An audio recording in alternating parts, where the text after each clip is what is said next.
अल्लाह को किसने बनाया? कितने भी पीछे जाएंगे आप, मिलियन बिलियन ट्रिलियन जिलियन चले जाएं, वो टाइम है, उस टाइम को बनाने वाला अल्लाह है। तो जो बनाने वाला है टाइम का, वो कभी टाइम में नहीं होगा बल्कि टाइम के बाहर होगा, और जो टाइम के बाहर होगा आप उसको टाइम से जज नहीं कर सकते। इसलिए आप ये नहीं कह सकते कि अल्लाह कब आया, क्योंकि जो कब का सवाल है ये उसके लिए होगा जो टाइम के अंदर है, ना कि उसके लिए जो टाइम के बाहर है। कहो कि वो माबूद बरहक जिसकी मैं इबादत करता हूं अल्लाह है, वो एक है। अल्लाह बेनियाज है, वो न किसी का बाप है और न किसी का बेटा, और कोई उसका हमसर नहीं। अल्लाह वो माबूद बरहक है कि उसके सिवा कोई इबादत के लायक नहीं। जिंदा है, सबको थामने वाला, उसे न ऊंघ आती है न नींद। जो कुछ आसमानों में और जो कुछ जमीन में है सब उसी का है। कौन है कि उसकी इजाजत के बगैर उससे किसी की सिफारिश कर सके?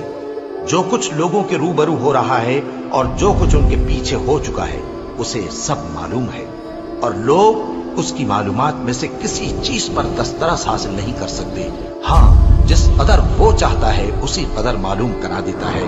उसकी बादशाही और इल्म आसमान और जमीन सब पर हावी है, और उसे उनकी हिफाजत कुछ भी दुश्वार नहीं। वो बड़ा आली रुतबा है, जलीलुल कद्र है। वही अल्लाह तमाम मखलूकात का खालिक, ईजाद व इख्तिरा करने वाला, सूरतें बनाने वाला। उसके सब अच्छे से अच्छे नाम हैं। जितनी चीजें आसमानों और जमीन में हैं सब उसकी तस्बीह करती रहती हैं, और वो गालिब है, हिकमत वाला है। आसमानों और जमीन की बादशाही उसी की है।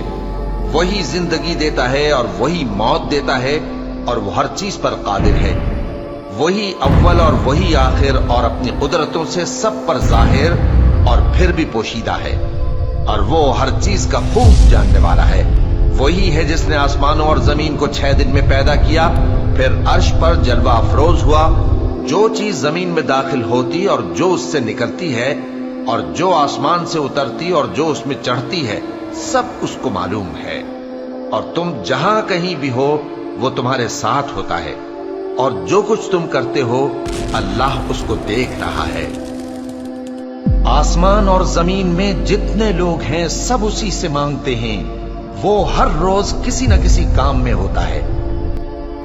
वही तो है जो तुमको डराने और उम्मीद दिलाने के लिए बिजली दिखाता और भारी भारी बादल पैदा करता है, और रात और फरिश्ते सब उसके खौफ से उसकी तस्बीह और तहमीद करते रहते हैं।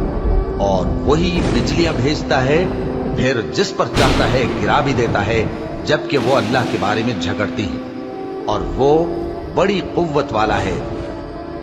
अल्लाह ने निहायत अच्छी बातें नाजिल फरमाई हैं, यानी किताब जिसकी आयतें बाहम मिलती जुलती हैं और दोहराई जाती हैं। जो लोग अपने परवरदिगार से डरते हैं उनके बदन के रोंगटे उसे सुनकर खड़े हो जाते हैं, फिर उनकी खालें नर्म हो जाती हैं और दिल भी नर्म होकर अल्लाह की याद की तरफ मुतवज्जे हो जाते हैं। यही अल्लाह की हिदायत है।